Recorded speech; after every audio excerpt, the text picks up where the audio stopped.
are live. What's good, y'all? It's your man, DL Saint. Welcome.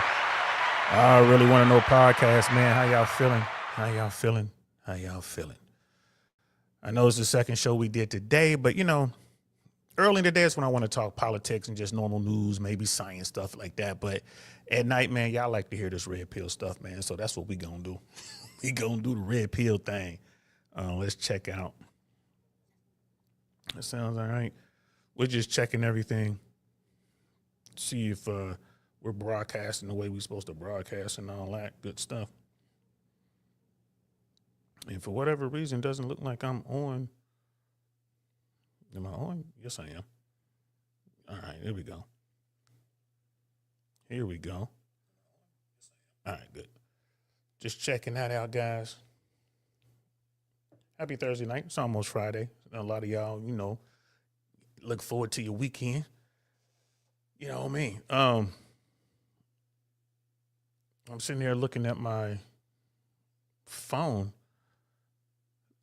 Man, it looks real dark, even though I got the lights on my phone, but everything else looks okay. So I'm just going to keep rolling, guys. We're just going to do this. I also have the main screen up over here so I can see what's, watching what's being put out there.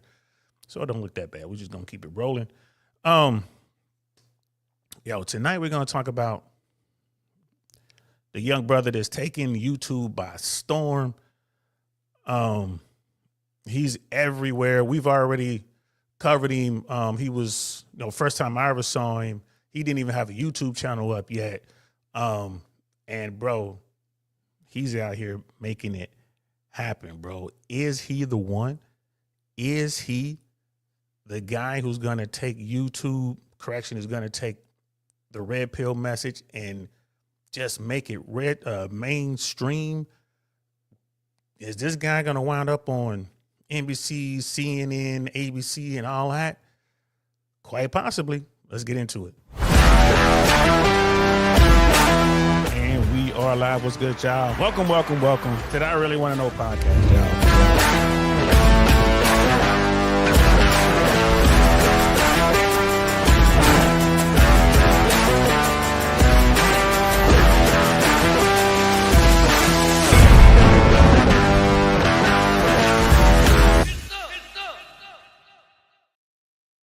Get some indeed, man. We here to make this happen, bro. I knew I was going to talk about this cat again. Like we talked about him maybe a month or so ago. Like, dude really just got started back in July. Like, he started his YouTube channel in July, and I think that he's already over 20,000 subscribers. It's not even September yet, bro. So shout out to him. I mean, that's a Don DeMarco. You talking about growth. And I know there's going to be some haters out there. They're going to be like, oh, bro, them bots. I don't think so. I think this growth is organic. I think that he's just doing this thing, and people are just gravitating towards him. And who am I talking about, man? I'm talking about Ask a Brother Jeff St. James, man. That's who I'm talking about. He was recently on the 305 podcast, which is Fresh's podcast, from Fresh and Fit. And I haven't got a chance to watch the whole thing yet, but I'm gonna watch the whole thing. It's definitely worth watching, guys. If you haven't watched it, you should definitely check it out. It is definitely worth watching. I just want to throw that out there for you. And the 305 podcast is just Fresh doing what he's trying to do. It's kind of like Fresh is trying to kind of recapture that Fresh and Fit magic from the very beginning, kind of doing his own panel, live in studio, bringing his own guest in and kind of doing it, his take on it. So, that's what's up. What's good, fam? I was hiding, man. Nope. I did not get a new camera. Well, you haven't really seen me in a while. So I have the Sony ZVF. The Sony ZVF-1, I think it is. That's the camera I'm using. We use this camera sometimes when we do the podcast with Will. So the settings got changed up a little bit. So I don't know if I got the settings back to where they need to be. I'm probably going to have to start all over. But I've been using this Sony for a minute. But that's what's up, man. You out driving, bro? You out driving? If so, man, keep both hands on the wheel. Pay attention to what's going on out here. Don't be doing no U-turns on the Florida Turnpike if you out there driving, bro. What is wrong with that guy, man? Doing a U-turn on Florida Turnpike in a semi-truck? Bro, and if you haven't heard, the dude caused an accident. I think 2 or 3 people got deleted in the accident trying to do a U-turn on the Florida Turnpike, bro. That is completely idiotic, man. Completely idiotic, bro. Like, yeah, bro, deleted 3 people.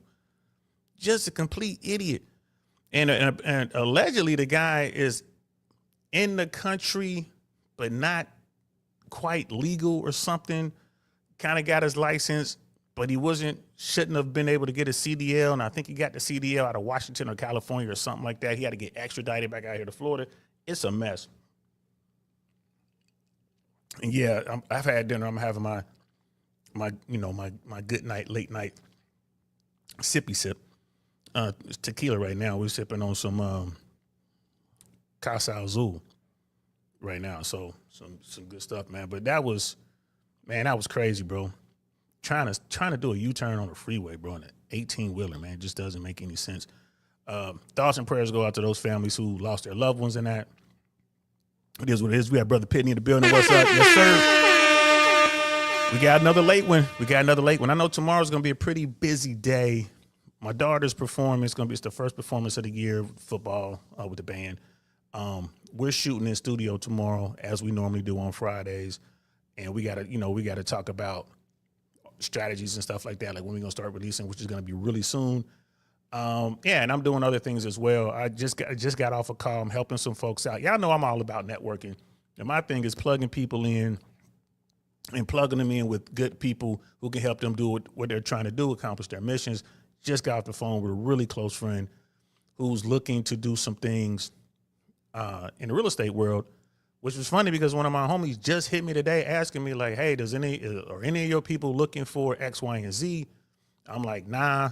Like the only person I know looking for something is the one we've been talking about. And they're not going to be ready to move probably for another 2 weeks. And by move, I mean move on the deal, move on some of these deals. And because there are a lot of deals out there, guys.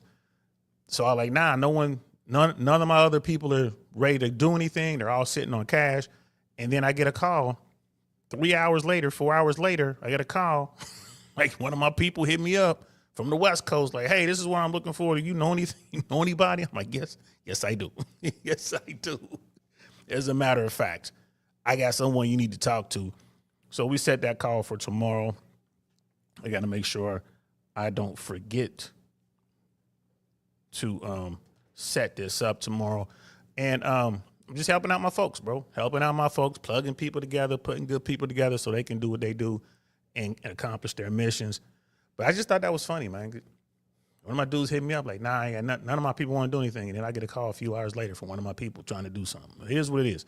Man, it's crazy. And like I heard the trucker page that he is illegal. He got a CDL in a sanctuary city. And apparently he had the accident out here. So he got the CDL, I believe. Maybe we'll cover this, but I believe he got the CDL on the West Coast. I think either California or Washington. I think it's California.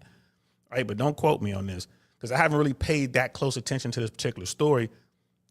But from what I can determine, he was okay to get a driver's license with, which I have a problem with. Like you're in the country, barely legal, and you're getting a driver's license. That's one thing, but whatever.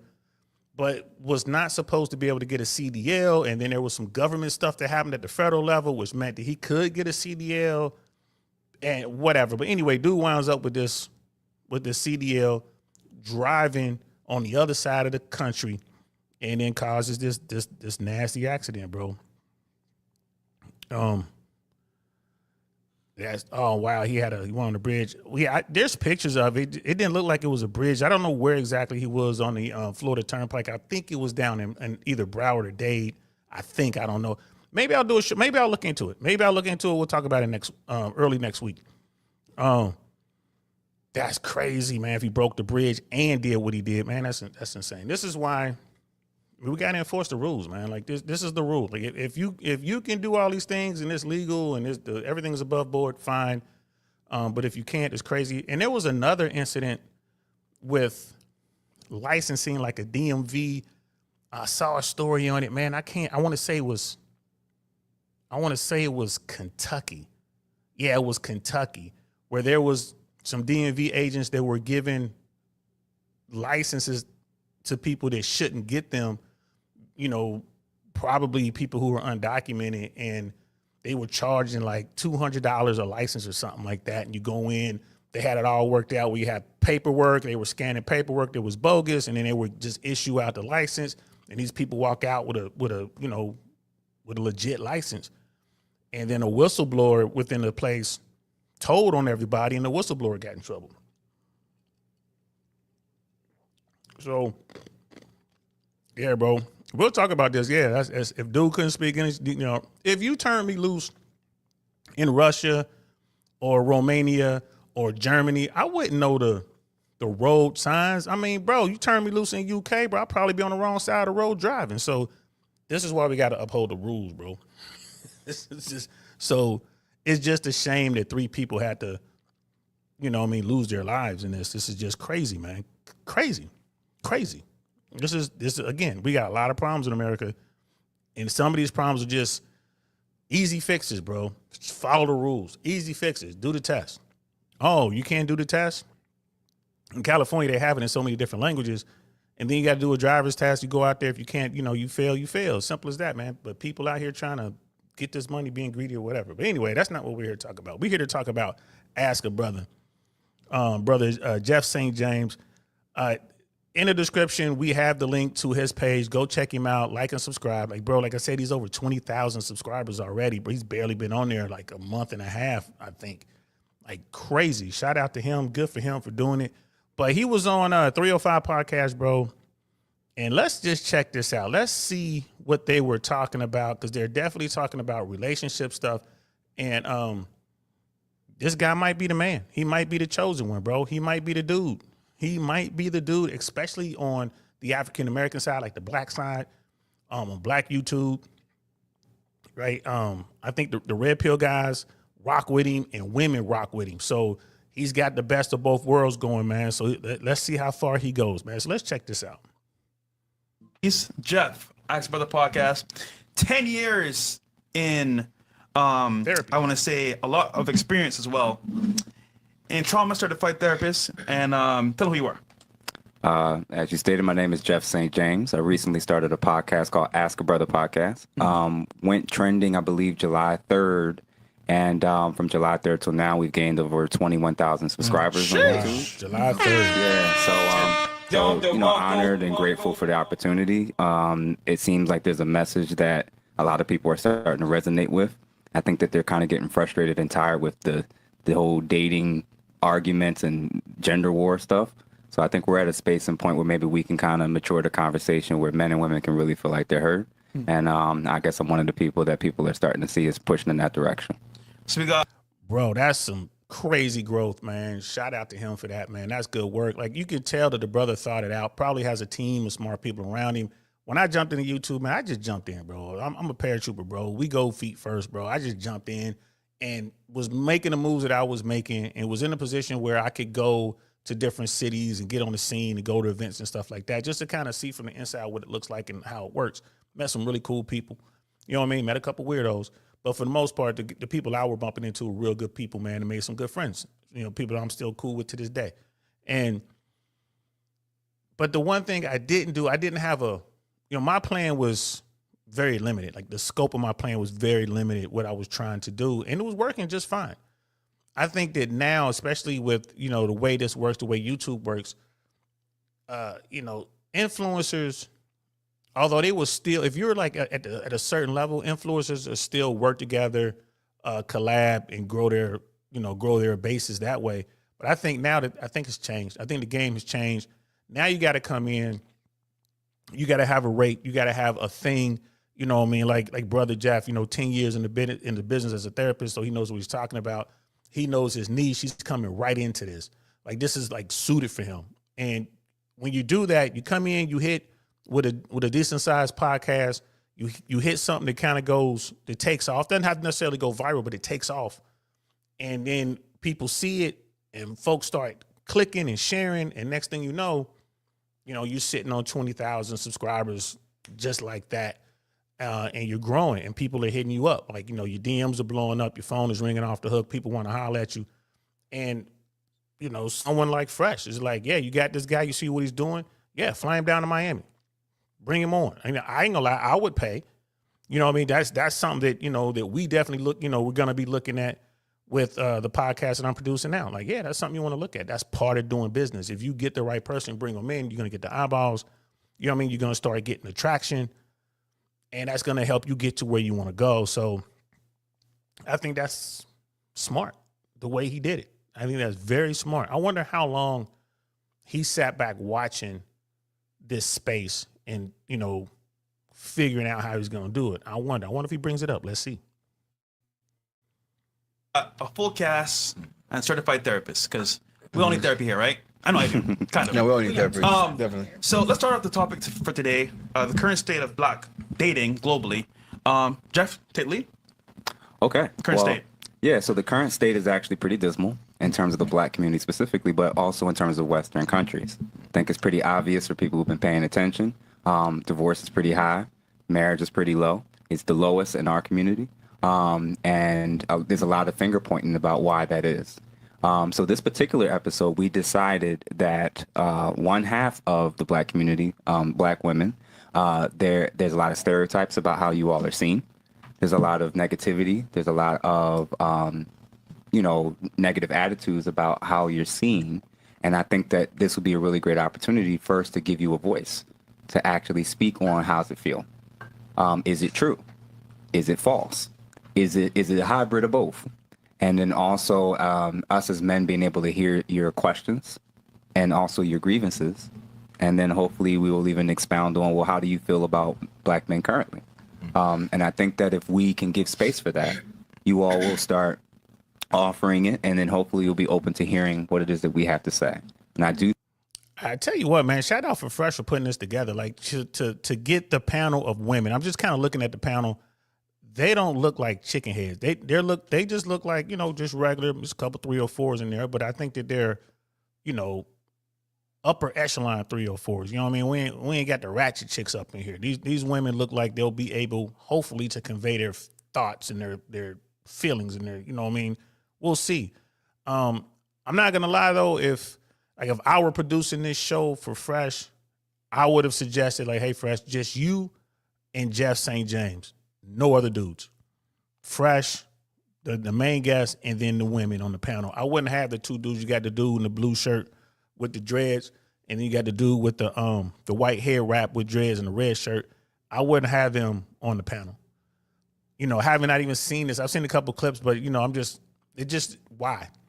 Why have them? Like, who are they? Like, how are they going to contribute? I guess the argument would be like, well, these are regular dudes, these are regular women. This is how we're going to get the conversation back and forth. Maybe, but I definitely would want guys who are more articulate. Maybe some guys who are, the top tier dudes. Really, the dudes that these women want. I would have those dudes there. I think that would carry more weight, especially when you get into the conversation about invisible men and stuff like that. So.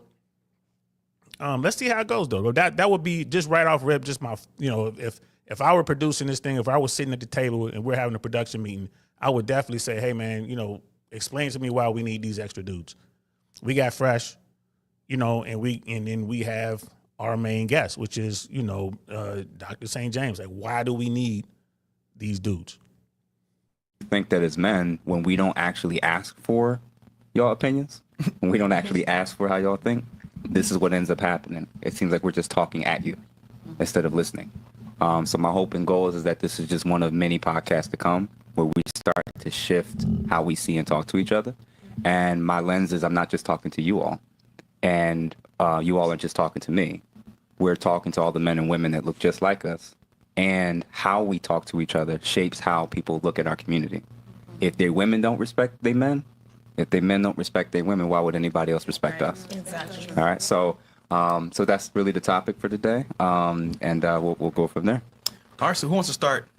And I take back what I said about having no ratchet chicks. I think the girl, the woman to his left or right as we're looking at the screen, I think she might have some trouble getting her thoughts out.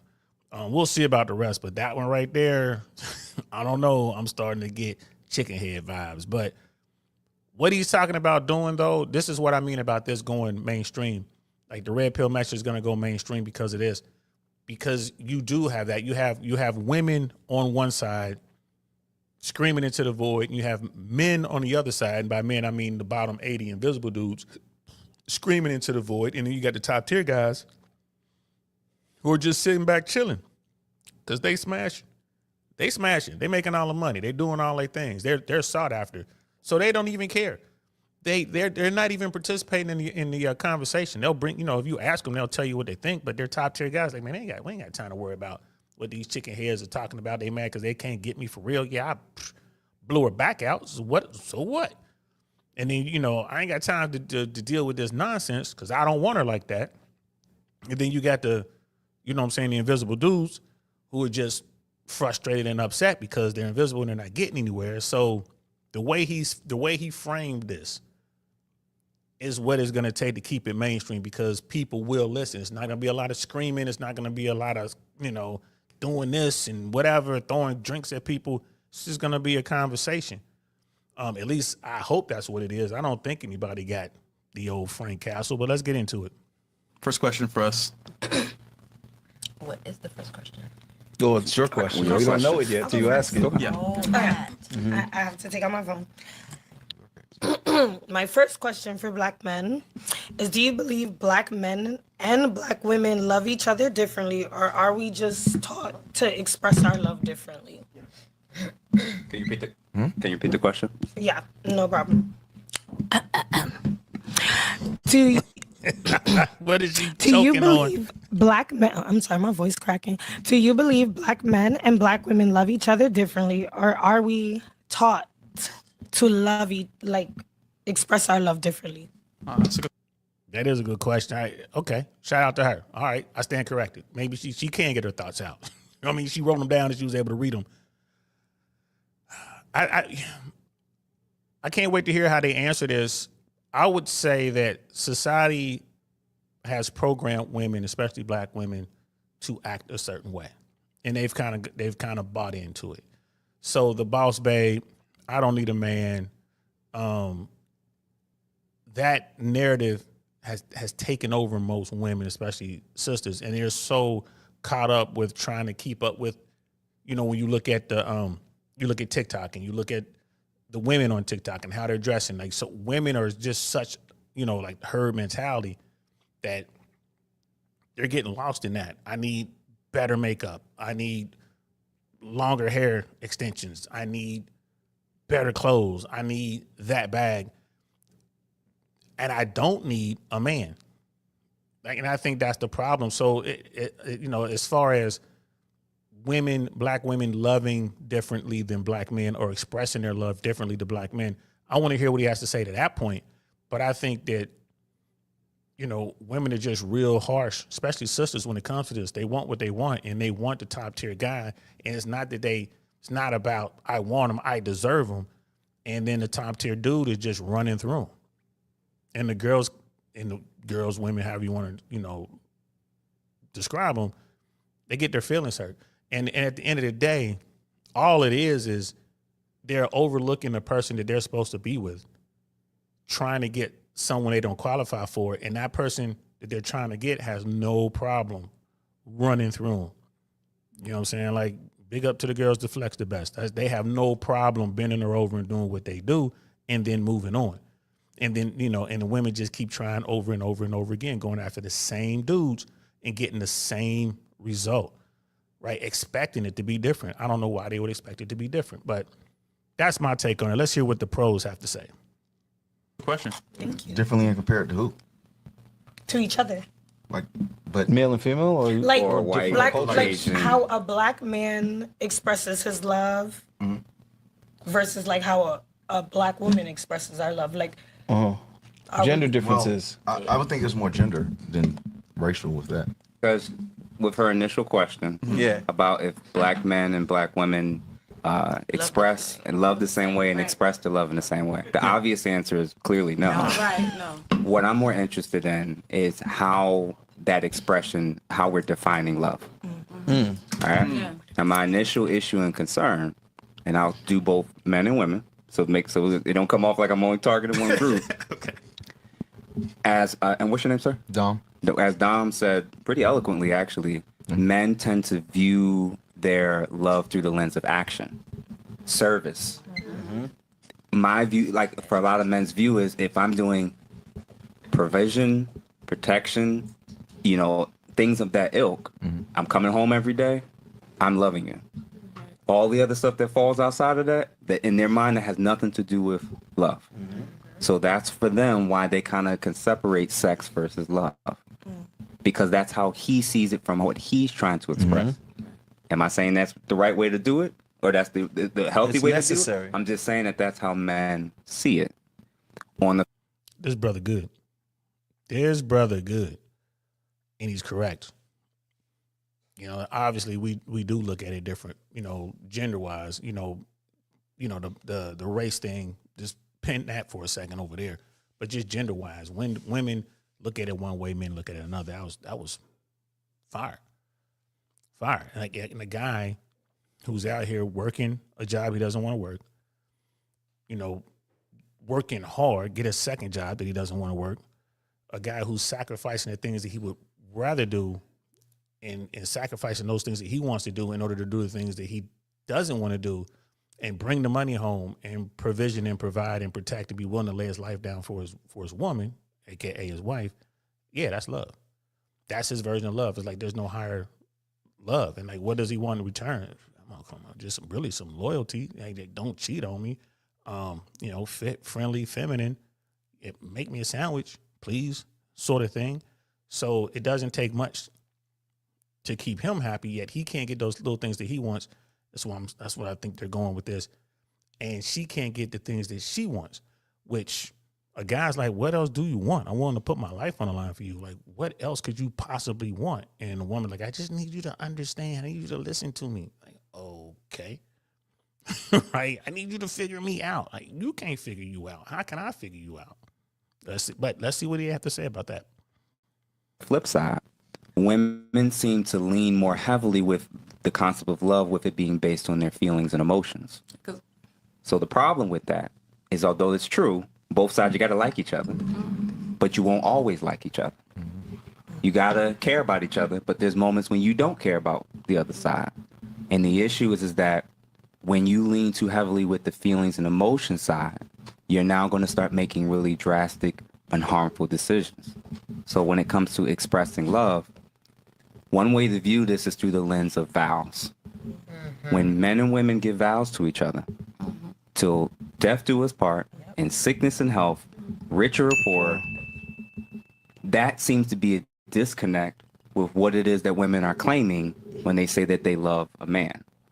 Why do we say this? If you're saying you love him, and then you're giving all these oaths that's holding you to the standard of staying long term till death do us part, but we're having such high divorce rates. We're seeing you all leaving, not necessarily just because he is or isn't doing certain things, or let's say he is not doing certain things. The concern is from the male side, when we see what you mean by love, what you actually mean is, I love you until I don't. So when we, to a degree, both sides are, but the issue is your condition seems to be based on how you feel. Right. So the issue is men actually don't believe you all are loyal to us. We actually believe you're loyal to your feelings about us. So just to clarify, that's how men and women are looking at this concept of love. So when you're looking at Hollywood shows, romantic films that saying this is what love should look like, and it's not totally accurate. No. It's not real life. And you're comparing and contrasting not only to what the media is showing you, but also social media. Well, she got this ring. Well, if you really loved me, you would do this. Well, you should have been able to afford that. Or now you're basically saying, I can't even submit or love a man until he makes X. You didn't just come up with that on your own. So now your definition of love is not even just being led by your feelings, emotions. Now it's being led by external things that has nothing's actually going on between me and you. So I'm going to tell you what my personal made up definition is right here in the moment. Bro, he's killing it.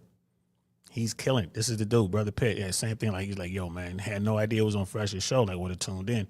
Yeah, this is definitely something like, if, you know, I'm sure Fresh will bring him back at some point and then advertise when he brings him back next time so people know he's coming. They can set the date. Like, oh, I can make sure I'm there.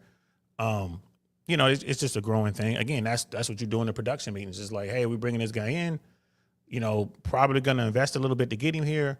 Let's advertise this. Let's get the word out.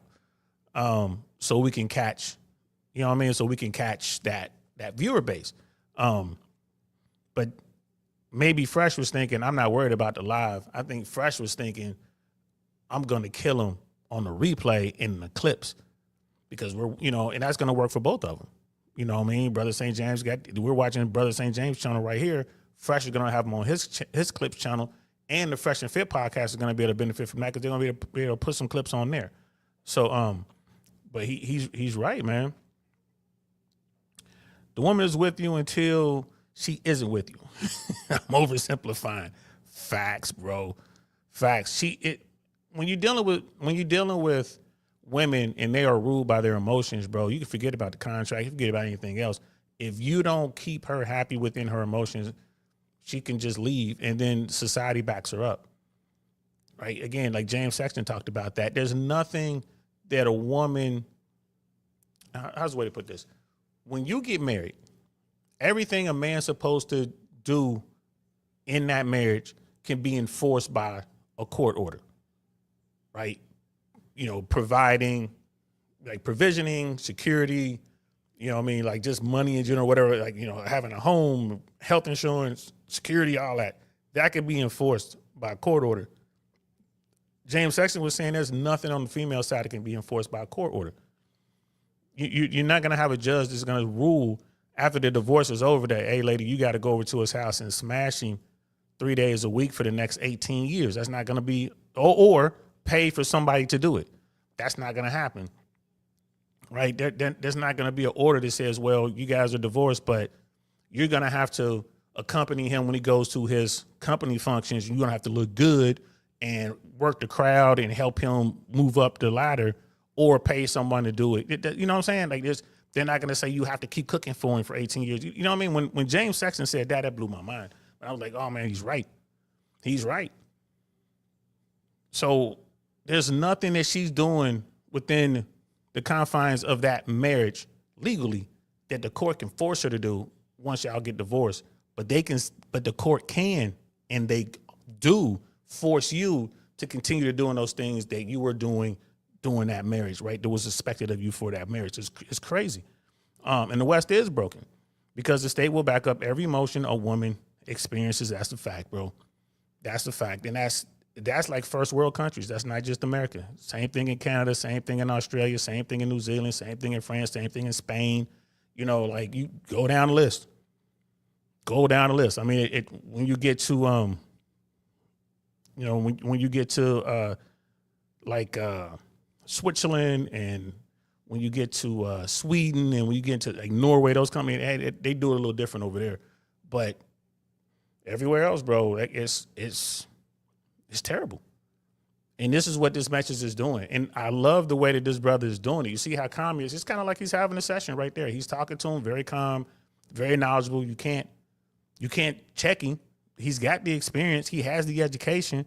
He is a dude, right? Like he could talk about what he went through, right? So I think that it's one of those things, bro. It's like that for every developed nation, man. It's crazy. So it's like, go to the second and third world if you want to get a leg up as a man. It's crazy. Yeah. Love for me is the ongoing commitment to stay, to serve, to provide, and to nurture. Period. Wow. It's good. That's love. Everything else we're adding are bonuses.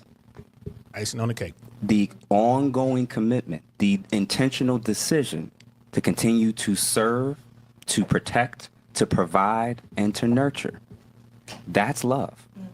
So everything else we're doing when we're in and out of relationships and putting all these crazy lofty standards on each other, everybody can do that. But for me, I think that's a base foundational level that you can clearly see whether or not he's loving you or not. I can clearly see whether she's loving me or not. Shout out to that brother, man. You know, you look at that and it's like, oh, he's doing a really good job of keeping everyone calm, because you look at the numbers, it's generally the women who are breaking the vows. It's generally the women who are filing for divorce. And then they come up with their reasons. In society, like Brother Penny said, society backs them. Like, yep, go ahead. I just don't, you know, he's abusive. Is he hitting you? Like, do you know, have you been to the hospital? Have you called the police? No, he doesn't touch me. It's just, you know, he's mentally abusive. Like, what are you talking about? He's emotionally abusive. What? Okay. Right. So this whole no fault divorce thing, it's kind of jacked things up. And it's like, well, why would you want to even deal with that? If you're a guy, it just doesn't make any sense. And then like he was talking about earlier, like, you know, people put other expectations out there, other things. I remember back in the day when, cause y'all know I was all about that Disney fairy tale. I wanted to do all that, you know, and I was trying to, you know, be married. And I can remember when, you know, I'm like, hey man, I'm thinking about, and not even just me, like even other people be like, man, I found a woman that I want, man, I'm thinking about getting married. And they're like, bro, I got to get at least a 2-carat ring. I got to get like a 5-carat ring. It's like, bro, what? You know, and what are 2-carat rings running these days? Like if you're going to get a 2-carat princess cut, what is that? $5,000? You know what I mean? If you're talking about a 10-carat ring, you're looking at $10,000, $20,000. I wonder what that is. I have to look that up on my phone. I'm using my phone as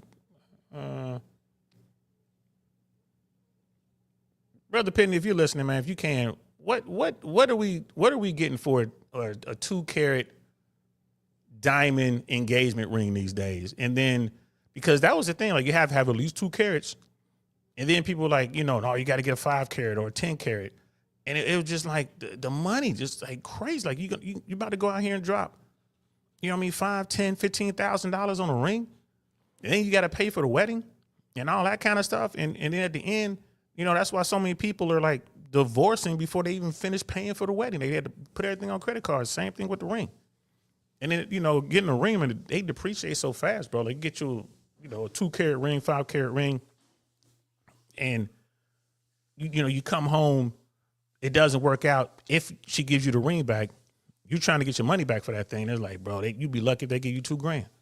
Like you're gonna lose 50% value right off the rip. Right off the rip, bro. So we're gonna watch a second one. You know, men go where they're wanted. Oh, this is another clip from the podcast. This one's about 12 minutes. We run this one back. And we're gonna check this one out as well. I'm tempted to go to Fresh's page and just play the whole thing, bro. It's you probably get 2 hours, but for now we're gonna watch this and we'll just play it and see what happens. But here's another clip, same interview. Brother St. James, this is on the 305 podcast, man. Shout out to Fresh 305 podcast. Definitely go over there and check it out if you haven't already. Like, subscribe over there. Let's get into it. Oh shit! You don't know what it's like when it comes to never being desired.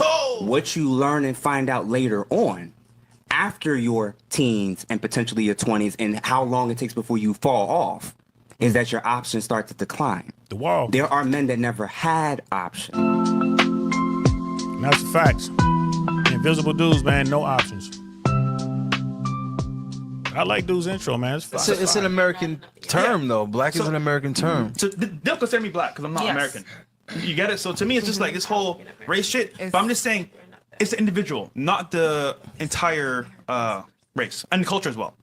So, all right. So I heard like 10 different things going on between the men and women, and I'm going to try my best based on what I heard and key points that I took away from what a lot of you were stating, and then what I think is probably going on. You said an excellent point, and your point about the tolerance factor, the acceptance factor. I don't think you all realize how significant that is when you were younger and you picked the wrong guys that you now know in hindsight weren't good for you. There were good guys there the whole time. They were legit nice dudes. Facts. Corny, lame, Nerds. nerds. That was me. Guys that didn't make, guys that were still students. But you don't like this. Yeah. But hold on. Just to clarify, for every man that you picked, there was a man you didn't. Right? Wow, So fire. just peep and catch that for a second. For every man that you picked, there was a man that you omitted. Right? Or 50. Right? Or 50, to be absolutely fair, right? So when you're Now he's getting into some real stuff, and the women are starting to talk amongst themselves, not really getting into it, but he's getting into accountability and being responsible for the choices that you make as a woman in America. Women have all the leverage when they're young and they're beautiful. They get to choose who they want to be with. The women we're talking about today, when we talk about the sexual marketplace, when we're doing this stuff on YouTube, when you're looking at Instagram and all that kind of stuff, these are the women who chose poorly. The women who chose wisely, happily married, doing their thing, kicking it. The women who chose poorly are crying about it. And men are like, you got to stand on that. You chose Trevor. You chose Tyrone. You chose Hunter. And they ran through you. And now you want to come back. You didn't even see me back in the day. And now you want to come back and try to holler at me? Nah. You know what I'm saying? And appreciate that, Brother Pitty. He's like, yeah, man, depending on the clarity and all that kind of stuff, yes, you get into that. You know, if you get like a flawless cut, you know what I mean, like a 5-carat diamond, flawless princess cut or emerald cut or whatever, yeah, bro, they have you looking in the microscope and you can see like the little imperfections, like there's hardly any imperfections. You're spending a lot of money, but look at that, bro. You're talking about getting a 2-carat diamond ring. You can expect the prices to typically range between $11K and $17K, and that's on a, you know, Google search. Appreciate that, brother. Thank you so much. You know what I mean? Like that's what dudes are trying to do, and women are like, no, I gotta have at least a 2-carat. I want 5. You know what I mean? Shaquita got a 5-carat ring. Like, well, she married a dude who's in the NFL. Right? And it's like, bro, if you can only afford a 0.5-carat ring, she should appreciate it no matter what it is. And if she loves you, she doesn't even care. Because she's going to look at them prices like we could do something else with that money. We don't need to drop $17,000 on a ring right now. We could do something else with that money. We can take care of the student loan debt. We can get our first home. We can buy a multifamily and start making money there.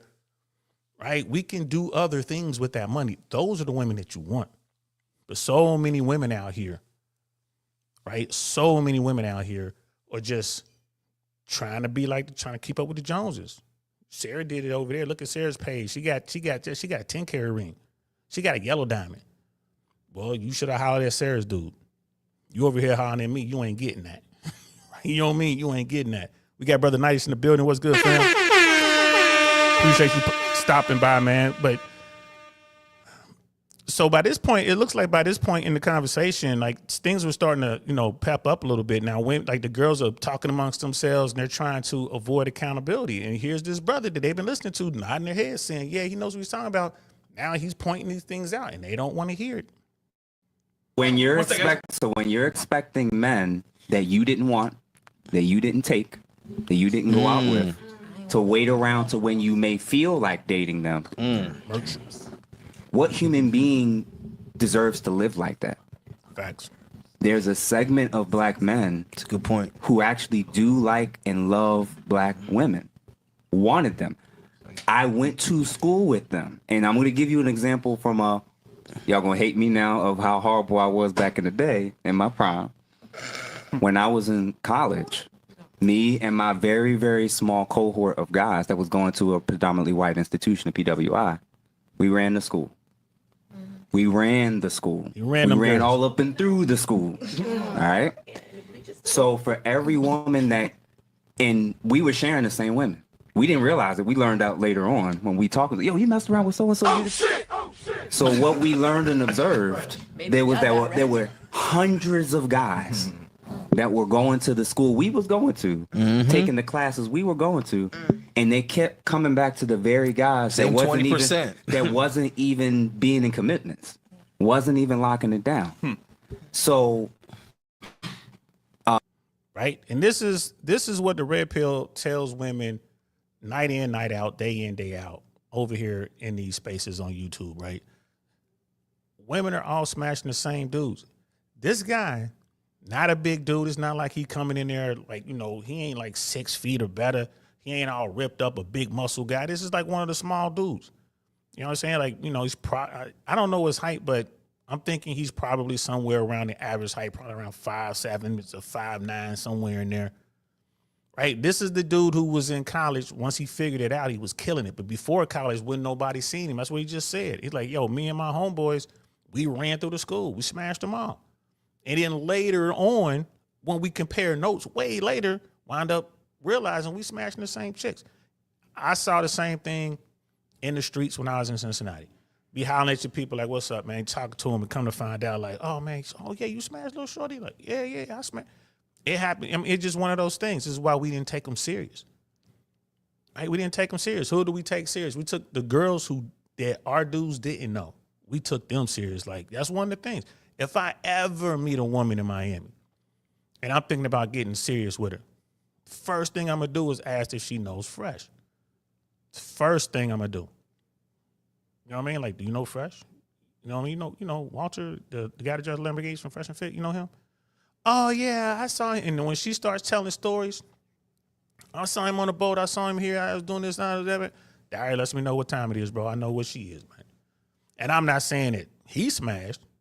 I'm just saying I know what type of woman I'm dealing with. She on the scene. She on the scene. So it's like, all right, I ain't trying to get, no need trying to get serious with her. That's when you wrap up your heart extra tight, man. Just have some fun with her. Put her in a rotation. Use her for whatever it is you want to use her for. She might be beautiful. She might be elegant. She might look really good in a gown. So whenever I'm doing something nice, I'm going to call her. She can come out. You know what I mean? Like, that's how you got to do it. That's how you got to do it. On the spot, lives in the building. What's good, sis? How you feeling?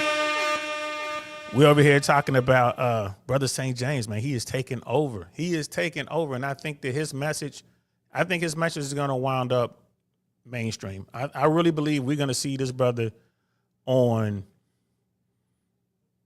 all of the cable networks like CNN, MSNBC, and all that stuff. I think you're going to see him on like some of the morning shows. I think this guy's going to pop up everywhere on a really big podcast. I give him a year. I really want to see where he's going to be in the next 11 months. How many subscribers? I think he's going to have over 100,000 subscribers probably within the next 6 to 8 months. I don't think they're bots. I think there are people, people are really into this brother's message. But let's continue. Remember, he just said he was in school. They figured it out. Him and his homies running the school, smashing the chicks, smashing the same chicks. So let's continue. What's his name? The football player that everybody's wondering about, Travis. Oh, yeah, he's This is an excellent example. He's cooked. Of how everybody knows the story. Everybody's talking about the warning, but nobody's talking about all the women that didn't want him until they learned of his name. Yeah, but they still don't want him. So what I'm saying is yeah, they still don't want him. So they want what he got, right? But the point I'm making is, a lot of women, Dr. Umar, who's going through his own challenges right now, he brought up a key point about the finish line. That when you were in high school, if you did go to college, there was an opportunity when you all can choose. Your father's not picking your partner. It's sexual liberation. You could pick your own partners. There were young men who were freshmen like you were. We started experiencing this in high school. When we were sophomores, the sophomore girls wanted to date the juniors. Yep. When we got to juniors and seniors, they're dating 24-year-old men. When we get to college, a lot of men were seeing the same exact thing. They were going for the older guys that were in school, the guys that were out of school, or the small subset of men that was in the school that can get all the girls. Super cool. Right? So what we're seeing, a lot of men are seeing, there's a huge pool of men that don't qualify for you. You're not interested in them. You're not checking for them. You want the guy that's fun, that's charismatic, that the other women also want. A lot of you did that. Not all, but many of you did that. So the first issue is a lot of men are reacting and responding based off of where they're getting accepted. Where they're getting accepted. You all don't know what it's like to not be accepted from 18 to 28. How you gonna say What that? I mean by that is all of you will get attention from men. All of you will get pursued. All of you have been asked out. We are the pursuers. We're the initiators of asking and pursuing. So when you're the guy that keeps getting declined, or they're not even checking for you, I literally went to a wedding 2 years ago of a guy whose father won the lottery. Nobody knows about it. But because he's not the most handsome, charismatic, good looking, fit dude, he only wanted to date black women. And none of them wanted him for his entire 20s. Wow. Yeah, I hear that, man. This is something, again, this message is universal. Anyone, I don't care, race, color, creed, I don't care. Anyone in the Mano Swamp, anyone in the red pill world or red pill adjacent, this is what they talk about. This is the talking point. And this is what most women just miss. And these women here are hearing him, but I don't think it's resonating. I really don't. They're listening, they're sitting back, and you see how smooth he is. They're like, y'all, he's basically I'm not accusing y'all of doing this, but y'all know what I'm talking about. But basically, yeah, he's letting them know. Like, there's, for every dude that these women dated, there's probably 100 dudes that they didn't even see. But that 100 invisible dudes, they all saw her and it was trying. So it's really hard for women to understand this. And Myron Gaines talks about this. He's like, man, women can't really have empathy. Like, they can have sympathy, but they can't have empathy because they really don't know what it feels like. I mean, I ain't gonna lie to you. I don't know what it feels like to be invisible. I've had my hard times, dealing with women and learning how to move in the sexual marketplace and doing all that. But I was getting some traction. And I sat down and thought about it. Like, there's a bunch of dudes, man, they wasn't getting no traction, bro, completely invisible. It's not like we talked to them. It's not like the dudes, like they knew who we were. I can't tell you how many times people bump up, I'll bump into people when I go home in Cincinnati, on those rare occasions when I make it home. What's up, man? Remember me? You know what I mean? I was at Whitwood with you. You know what I'm saying? I was in your fifth build. I was in this and I was in that. Like, damn, bro, I don't remember you, but hey, what's up? Like, I really don't remember you. They pull out the yearbook. Like, see, that's me right there. See, that's you. Oh, okay, cool. Didn't remember those guys. Invisible to me. Right? So you're not only are you invisible to women, but the people you think are the cool kids, you invisible to them too. That has to mess with your head. You know what I mean? And now what they're talking about is they were talking about why, like, black men wanting black women. Because the narrative's out there that, black men become successful and the first thing they do is they get rid of the black woman, they go get another woman, right? And the numbers don't hold up. You can watch The Medium Man, he's the stats guy. The numbers don't hold up. Like, black men and black women overwhelmingly choose each other. That's not a thing to say that all these black guys going out here getting white girls or Latin girls or Asian girls, and same thing for black women. But they're just addressing some of those, those allegations, those narratives or whatever. But he's just kind of breaking down. It's like, no, the story he's telling now, like, here's a guy, no woman saw him. He wasn't handsome like that. He wasn't tall. He wasn't charismatic. He's a good guy. Hits the lotto, becomes papered up. He's paid. But none of the women wanted him. And some other woman wanted him. He went to that woman. Turns out she's from a different race. And then all his sisters would be like, oh, see, he made some money. The first thing he did is leave the hood. He's like, nah, bro, he was trying to get on with y'all. Y'all never saw him. Y'all didn't want to holler at him until he came up with all his bread. Oh. He ends up with a white woman. And everybody's now saying, see, that's all you wanted. And I'm gonna land. So the first issue is you got to acknowledge that not all, but many of the men, it's not even that they have to come from a place of being jaded and hating black women. They just go where they're accepted. It's not where you're accepted. Hold on. That's at the level that you can retain commitment. Let me hear what you're saying. Let me hear what she's saying. Yeah, go ahead. She's just saying, like, if you, like, okay, I'm settling for. If you will tell a woman, in other words, she's just like saying make the language equal for both sides. So if you're gonna say that a woman is gonna settle, like if I am with a white man because that's what likes me, you're gonna say, okay, you're settling for a white man. That's what she's trying to say. But if you say I'm going with a white woman because that's who likes me, they say go where you're appreciated. That's what she's trying to say. So she's saying you're settling for a white woman and I'm settling for a white man. We're settling for less, essentially. No. It's not. Hold on. That's not the. And this is the part where, you know, I wouldn't have had these brothers on the platform, but let's listen to them contribute right here. Let's hear this part out. Same thing though. I don't agree. Okay, I kind of it's not remember the my same thought. thing. Can I I don't come agree. back to I it? see what she's- Because it's gonna tie all this together, right? So the same way there is a pool of black men that are being overlooked, those same black men, there's a pool of black women that they're overlooking. Because let's be real. No, currently, let's be real. Most people like who don't like them, right? So you might be a 5, you looking at a 10. Let's be real. You can't be mad that all the 10s don't like you, but you're a 5. And there's probably a 5 looking at you, and you're not looking at Dudes them. aren't mad at that That's though. not what you want. Dudes. See, you see, she doesn't get it, and the women don't understand it. It's really hard for them to put themselves in that position, to put themselves in the shoes of an invisible man. Women are highly visible. I don't care where she is on the scale of 0 to 10. She could be a 0. She still got more options than the average dude. She's got more options than the guys who are 0 through 5, 0 through 6, 0 through 7. Yeah, maybe when you get into the 8, 9s, and 10s, that's like a different level. But the vast majority of dudes, they get no motion. And here you have a woman who's a legit 0 on a scale of 0 to 10, and she's still getting motion. Women can't understand what it's like to be invisible. I've never come across an invisible woman, ever. I've come across women who thought they were invisible. I've come across women who just didn't love themselves or whatever. Dimes. They didn't even know it. They were just in their cocoon. They had no idea how people thought of them.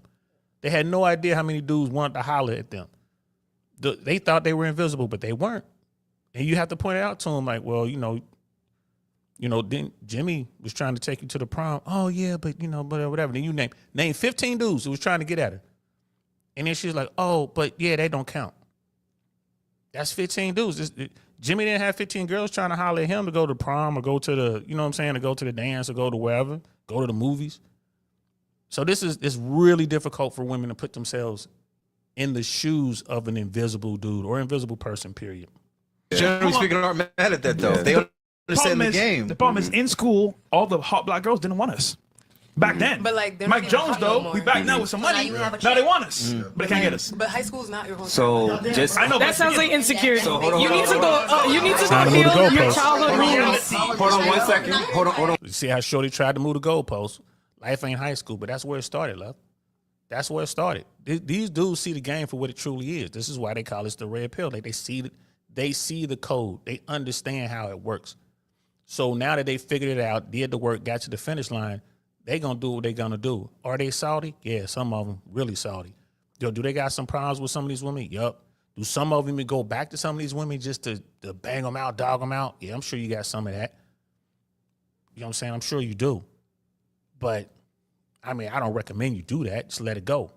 You know what I'm saying? If you're going to smash, but you ain't got to be go target all the girls that didn't want to holler at me back then, man. I say let that go. But if that's what you want to do, go ahead. That's the game, bro. That's the game. So, but there's some dudes who get salty. And she's trying to move the goalposts. Oh, y'all talking about high school. You got to grow up and blah, blah, blah. Like, she ain't even trying to put herself in that position. All men understand what the brothers at the table are saying. What Fresh just said. All the dudes understand it completely, but the women like, what are y'all talking about? Y'all sound like kids. Brother Donnie's in the building. What's good, fam? For women always stating that they want a man with emotional intelligence, they sure like empathy, the irony. Bro, for real. For real. It's so ironic, bro. Like, but, it is what it is. Our world is our world, bro. Let's continue. Let's check this out. Let's continue with this. 1 second. Hold on 1 That's second. y'all Hold on reality. 1 second. Just about this piece of what you just brought up. This is the confusion when it comes to understanding the male experience Exactly. and the female experience when it comes to dating and relationships. Unless you all are virgins, Which And y'all unless ain't. you all have never been in relationships before, Oh shit. you don't know what it's like when it comes to never being desired. What you learn and find out later on, after your teens and potentially your 20s, and how long it takes before you fall off, is that your options start to decline. There are men that never had options To begin with. This entirely different frame of reference. Completely different. You cannot take the super successful men and say that's the experience for most men. I am screaming at the top of my lungs and trying to tell y'all, there are dudes that when you came here, there were dudes that you walk past. There were Facts. dudes that serviced you. Facts. There were dudes that do all types of things that are invisible to you. They're invisible to you. That's their life. Y'all start experiencing that when physical things start to decline, when you start adding additional things in your life that are now burdens for the next man. Buy your own drinks.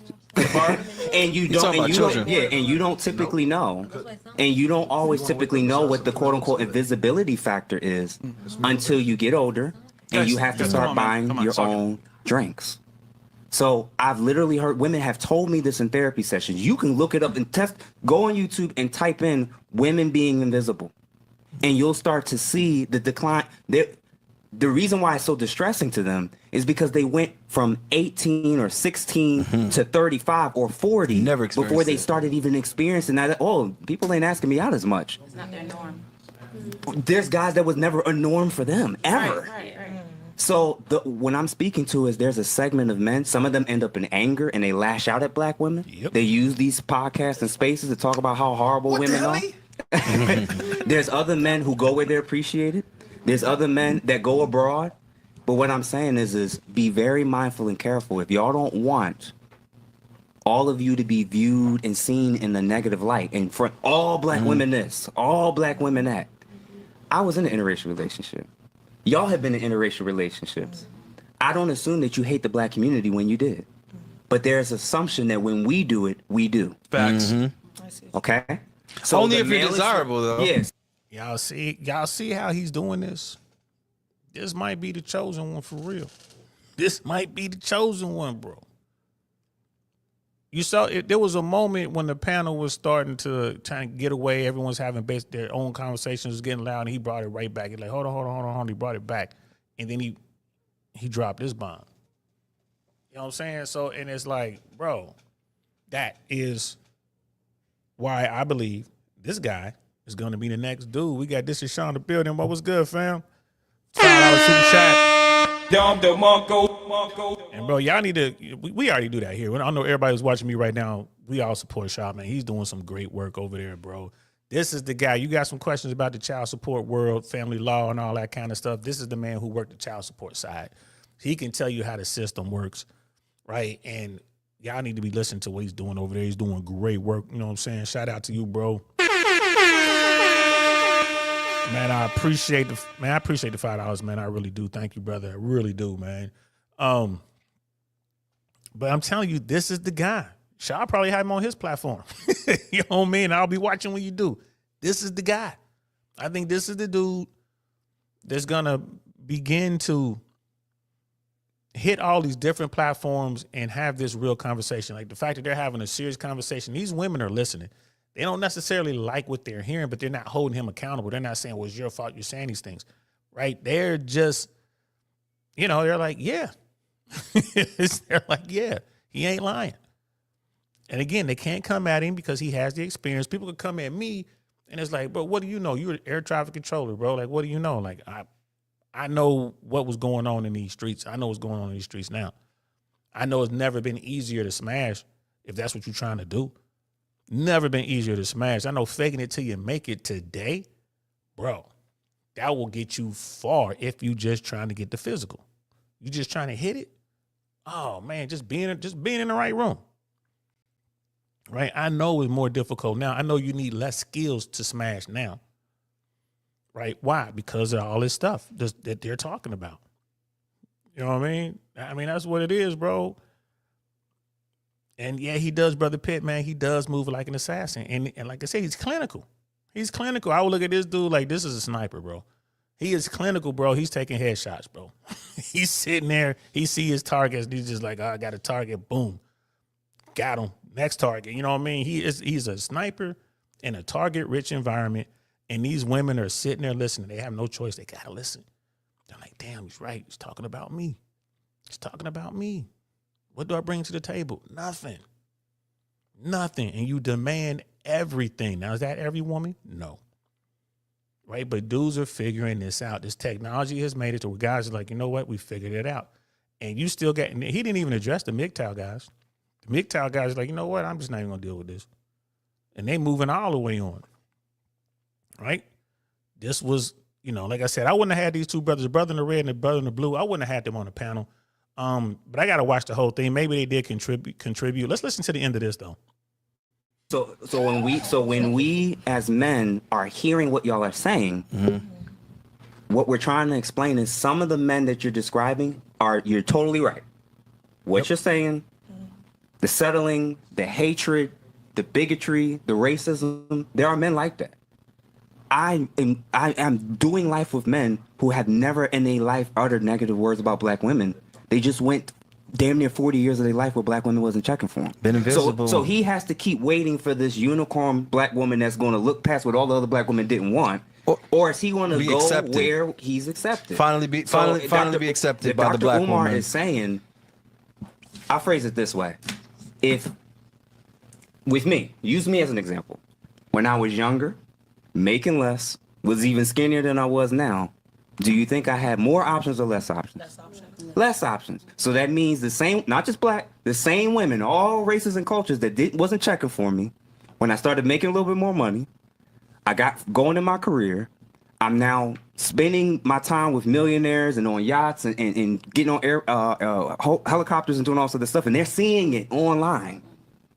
The very same women that would not go out with me, that I'm asking out, who look like you, are now wondering why he go with her? Why we never went out? Why we, yo. Because you ain't want to, stupid. Unless you think I don't have a memory, I distinctly remember asking you out. That is an experience, a lived experience that when y'all are framing this discussion, you got to remember that last piece. Man, this brother right here is on fire. This dude right here is on fire, bro.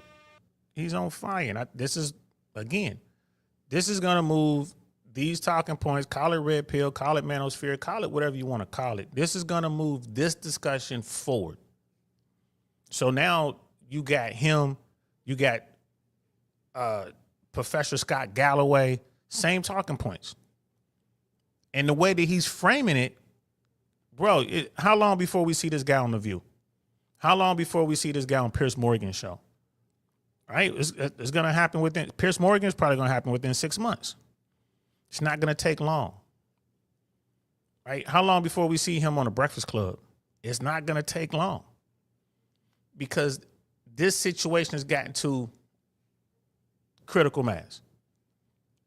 Women are starting to see that because the simpletons, a lot of the simpletons are like, nah, the invisible guys, they're like, nah, they got their head down, they're working hard, they're trying to get to the finish line because they know when they get to the finish line, it's going to be a bunch of women there.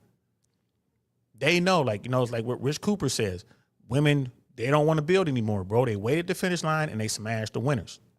That's what's going on. And that's all communities. I'm not just talking about black people, white people, Asian, Latin, nah. That's the message. So women are listening now because they're not getting the results that they were getting. I've been talking about this for over a year now. I'll go out and women will come up to me after I've been sitting in a spot for a minute, 45 minutes to an hour. They'll come up to me and be like, how come you didn't talk to me? I didn't want to. I mean, and they're like, no, seriously, like, is it something? Is it the way I look? Is it this or that? Like, it's like, listen, I don't know you. It's nothing personal, but it's not worth the effort. I don't want to talk to you.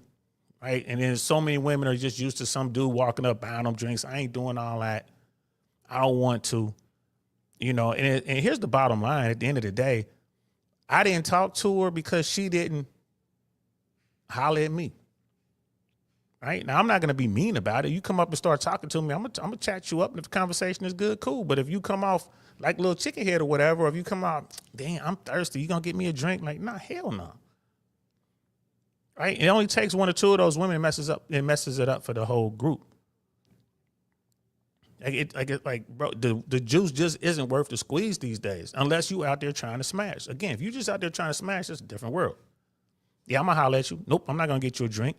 Now until I talk to you for a little bit, see what's going on, see who you with, see what you about. You know what I mean? Is there a chance you might come home? All right, I might get you a drink. Maybe. I'm playing the game now. I'm not getting what you want. You're gonna get whatever I buy. You know what I mean? I'm coming at you like the bad boy. Because that's the thing. If you just trying to smash, yeah, come at them like the bad boy. You're gonna get what you after. And if it turns into something later, cool, whatever. But women just don't realize they've tainted the pool. Dudes don't want to deal with it. The simpletons are wising up. There's always gonna be simps out there though. Whenever I go out, I still see simps, plenty of them. Plenty of simps out there, you know, running their tab up, trying to talk to these girls, getting these women to show up, giving them these experiences, and then the women leave. I just sit there and shake my head. I still see the dudes sending a bottle over. Like, bro, you just sent a bottle to that table with them girls over there? A bottle? I mean, you go to places like New York, Miami, LA sometimes, San Diego, Vegas. You'll see a woman sitting at a table with a couple of her girls, maybe like 3 or 4 bottles there. It's like, man, well, yeah, a lot of alcohol there. And the women will tell you, like, nah, we didn't buy this. These dudes been sending the bottles over. Sending bottles over, man, like 1942, Casa Azul, bro. They sending over Hennessy XO. Like, damn. Because one dude's trying to outdo the next. And she'll wind up leaving with the bar back, right? She'll wind up leaving with the promoter. She'll wind up leaving with some dude who just got game and didn't send over nothing. But, I mean, it's like I said, there's always going to be some simpletons out there, bro. Always going to be some simpletons. But this technology is allowing dudes to see what it is, and they're going to listen to people like, you know, Brother St. James. They're going to listen to people like Rich Cooper, right? Fresh, Myron, you know what I mean? Michael Sertain. They're going to keep listening to these guys, and they're going to realize, like, bro, it just isn't worth it. Man, Joe's in the building. What's good, fam? It just isn't worth it. Let me go ahead and get my money right. Let me go ahead and accomplish these goals, become the best version of myself. I'm going to get to the finish line. I'm here to tell you, bro, I've never been at an event on a boat or on a yacht. Like, you know, like sometimes you get on those smaller boats, like the motor boats. Sometimes you get on yachts or whatever. Sometimes you get on real big yachts. Or I've never been at a penthouse party or a mansion party and not been surrounded by a bunch of beautiful women, ever. You get to the finish line, bro, there's plenty of dimes. Plenty. You get to the finish line, bro. You get into certain rooms. You ain't got to worry about that. There's nothing but beautiful women in there. You're in a high-stakes gambling room in Vegas or whatever casino you're going to, bro. Nothing but dimes in there. Get to the finish line, you're going to be fine. Right? So there's nothing wrong with what you're doing. And women, single women who trying to do something, y'all just going to have to start hollering at dudes. And the job market is getting tougher, right? People are getting laid off. You got these women, these boss babes out here, they got bills to pay, and they're getting laid off. And, you know, they're looking at the dude. They're looking at Stevie over there, who they didn't see before, but Stevie done, not only did he become a plumber, but he done got his own business. He doing good. He's got 5 or 6 employees. Business is booming. And he got this chick gonna come back talking about, hey, Steve, remember me? Steve was gonna be like, yeah, I remember you. What's up? You need some plumbing done? You know what I mean? She's like, no, just, you know, I was wondering if I can get your number. She's trying to get saved. She's trying to get rescued. Right? She done ran the numbers. And if Stevie is smart, he'll just like say no. Let me get me another chick who doesn't have, you know, all that debt dragging her down. Right? Remember, it's a merger. You're going to merge with somebody. You're going to merge yourself, your business. You're going to merge with another business. Bro, you're going to assume all that debt. Right? You're responsible now. So that's something to keep in mind. And these dudes are heeding the message. They're getting their game together. They're seeing what's up. I mean, I've talked to guys who, the late bloomer, the guy who figured out his game late, and this dude was like, yo, bro, there was this one woman I was absolutely in love with in college or high school or something like that, known her. Like, man, she's just like the girl next door. She's beautiful. I thought that she was different. There was no way she was like all these other women. I run up on her, man. I see her. I run, he ran the game because that's what he was doing. he had become a smooth dude. So it wasn't necessarily him running game. He had just become a different person. Take her home that night, smash. Take her home that night, smash. And he was just like, damn, I thought she would never do something like that. Like, smash. Had her come out the next time she came through, smash. Brought another girl. Now is he getting a three-way with this chick? He was like, bro. And on the one hand, it kind of crushed him a little bit because it destroyed his hope. He was hoping she was the girl next door. He was hoping she was that princess in distress, and he was going to be that knight in shining armor, ride up and save her. And what he realized was she was just like everybody else. He realized he put her on a pedestal, and that was unfair to her. Instead of just sitting back and running a game. And now he's like, yeah. So I asked him, I said, bro, you think all women are like that? He was like, no, there's good women out there. There's some really good women out there. She just wasn't one of them. Well, what if you were the guy at her when you were younger? Like, it didn't happen. You know what I mean? Like, that didn't happen. And she probably it was a point when she started doing that. Did it happen in high school? Did it happen in college? Who knows? But it was a point when she decided to start running her life like that. So it was like, that's not the woman I want. The woman I want would never do that sort of thing. And it's like, all right, cool. You know what I mean? And like, just like Dose of Game says, when I was time to go, I'm like, all right, play on, player. But dude had his game right. He knew what he was doing. And when you get your game right, when you understand what's going on, bro, you can't help but see it. You're Neo in the Matrix and you see the code. You know, now you're Neo. It is what it is. And sometimes, it can let you down. Like, damn, bro, I thought she was special. I thought she was the one. Nah, she's like everybody else, bro. She's a mere mortal, like everyone else. But when you get your game up, that's your superpower. Once you get your game up, man, you're an X-Man, bro. You're an Avenger. You're whatever you want to be. Because you got your game, you see what's going on. And you've done the work. You've gotten to the finish line. Why? Because you were listening to people like D.L. Saint. You were listening to people like Jeff St. James. You were listening to people like Fresh and Myron from Fresh and Fit. You know what I mean? You were listening to people, hell, even like an Andrew Tate. And you were able to take the meat and spit out the bones. Like, you know what? What he said there makes sense. That other part over there, I ain't messing with that. But this over here, I'm gonna rock with this. This is good information right here. I'm gonna incorporate this into my game somehow. Right? That's how you do it. Right? You learn to protect your emotions. Like, let me protect my emotions, man. Let me get out here and make sure everything is cool. Everything is copacetic, bro. Everything is everything. That's how you do it. Get your game up. Right?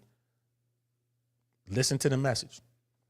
However you need it. If you need the message to come at you like hardcore, somebody screaming at you like the drill sergeant, yeah, check out Fresh and Fit. Myron to go into one of those Myron rages and be hardcore with it. If you need it more clinical, this is kind of out there, conversational style or whatever, you can holler at Jeff St. James.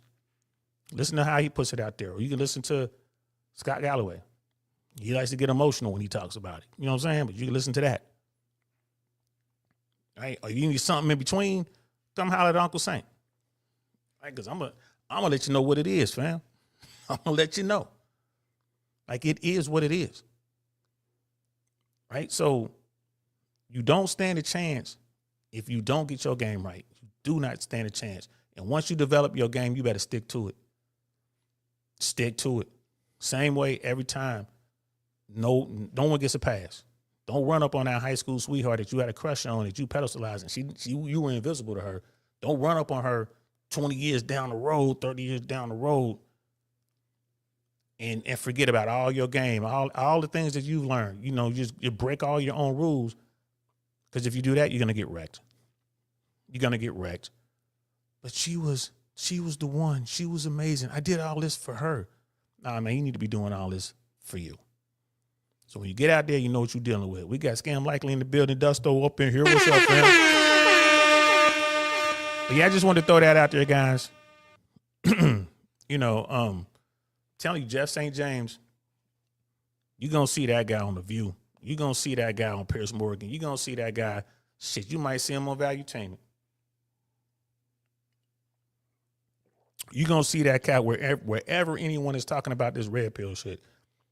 Oh, we got Shmeebles in the building. G'day. Yeah, we wrapping it up. Man. shout out to Fresh for bringing this dude down, man. I'm pretty sure Fresh will bring him back. I think this dude's schedule is gonna fill up fast. Like I said, he said he's been doing this. He started in July. Here we are towards the end of August. He already has over 20,000 subscribers. I don't think those are bots. I could be wrong. I don't think they're bots, though. I think it's organic growth. I think he's been very strategic in the spots that he hit. He hit This Is Shape. I don't know if you guys follow This Is Shape, but he was on there. They call me Shape. He was on there. They were talking about social media skews our view of women, which we were talking about. You know what? Let's pull that up. Before we leave. I was about to shut it down, but you know what? Let's pull this up real quick. This is about 10 minutes. Let's pull this up, and then I'll shut it down when we're done with this one. And They Call Me Shape. I mean, I've seen him. I think I know this dude maybe 6 months ago or so. I don't know how long he's been doing this, but he's getting traction as well. You know what I mean? I will link this in the description below, but let's check this out.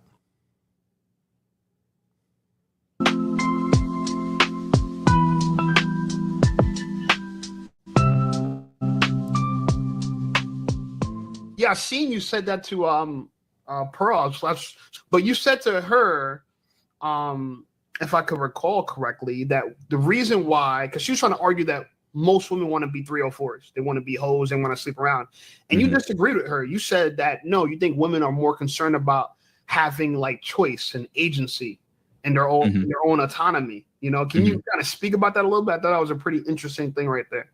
So yeah, no problem. So my like when we say a woman wants to be a hoe, those are people who are outwardly doing the things that we would typically associate with that.